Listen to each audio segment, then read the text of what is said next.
name is Beston. I live in Cape Town. Also, I do delivery. Interbet helped me to realize my dreams. Now I have my own delivery vehicle and I'm able to do the removal in and around Cape Town.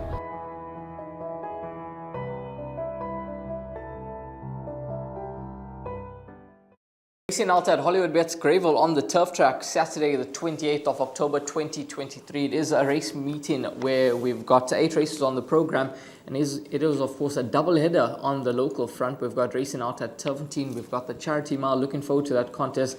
It's some top class racing action coming your way out at Turfentine. But Hollywoodbets Greyville race number 1, it is a late start. We've obviously got that fan park with the Springboks playing at around 9 o'clock, so hopefully the guys can stay for that fan park. Dees, how are you doing? And obviously we're looking forward to this meeting, but as well the Springboks playing later on in the day. Yeah, it's a massive day. It's a massive day for South African sport when it comes to trying to lift the Webb Ellis Trophy for the 4th time. Of course, 2 teams have won the trophy 3 times, and one of them is going to be the GOAT, the ultimate, and hopefully it turns out to be our boys, because I read the team this morning, a few surprises, but nevertheless, these boys have been together for the last, we'll call it 3 months or so now, in their camps, and of course, building up to this big moment. And I think that they hit their straps at the right time.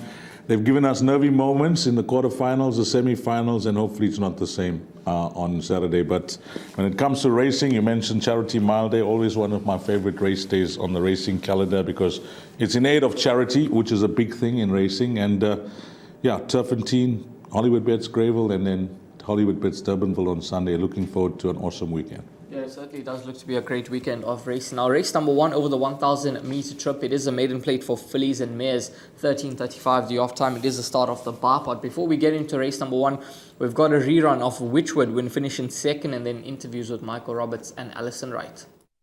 Lifelines, 300 metres out, Dressed to the Nines, clear by 2. Regina Bellissima still on the bridle. Calvin Abib hasn't asked for maximum coming to the 200. Dressed to the Nines is flat to the board. Witchwood running on, but Regina Bellissima is coming with a big run. Witchwood the outside. Regina Bellissima time to perfection. Witchwood second. I think Dressed to the Nines ran third, and then came Fire Phoenix as they come down to the She came on nicely, and I'm expecting a bit more improvement. It's quite a competitive little race. So, you know, I'm hoping she can run into the money. Yeah, her first 2 runs have been a bit disappointing. We sent her out for a break. She's matured. She's a lovely filly and just looking for a better run. Witchwood priced up around 16 to 10 when the betting came out, shortened into 11 to 10 now, so that's one of the market movers in race number 1. It is Fire Phoenix at around 7 to 2. You can then get 6 to 1 about A Time to Dance, Mozelle, and then 8 to 1 and Better Bar those. Now we saw the rerun of Witchwood, second to Regina Bellissima. She's been second in the last 2 starts. Sereno Moodley takes the ride for Tini Prinsloo, and on form, this does look to be the right horse in the contest, and I think she's a horse that they all have to beat in terms of the buy pot. She's going to be a banker for me. She's going to be a bank in a few all to comes on the day. D's. She sets the standard. She's knocking on the door, and it does look to be the right race for her to crack it.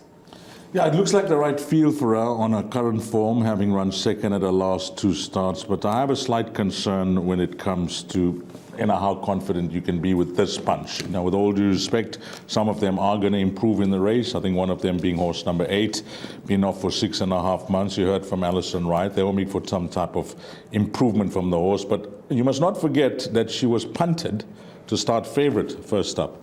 And she didn't show anything. And then I don't know what happened at her next start, but then she was given a break. So she could be an improver in the race. Michael Roberts' horse could be an improver in the race. Number 4, very interesting riding engagements. Of course, Pierre Stratham down for See It Again. He's picked up a few nice rides just to keep him active on the day. Ladies' Day, you know, there is some form to work around with other runners, but on the last 2 runs, you know, between Witchwood and 5 Fox on that last start, I don't think there was much between them. So how confident can you be? Well, the betting market suggests that she looks like the horse to beat. And Tini Prinsloo and Serena Moodley will team up. And we'll see if she can win this. Yeah, for the bipod, she looks like a natural inclusion Are you going to go for a punt on the head? Well, you're going to have to decide that. But me, I'd rather play trifectas and quartets. Yeah, trifectas and quartets, and could have found some two nice luckers that we had from Michael Roberts and Alison Wright. Numbers 7 and 8 had a bit of value in this contest. But race number 1, number 3, Witchwood's definitely the one that they all have to beat.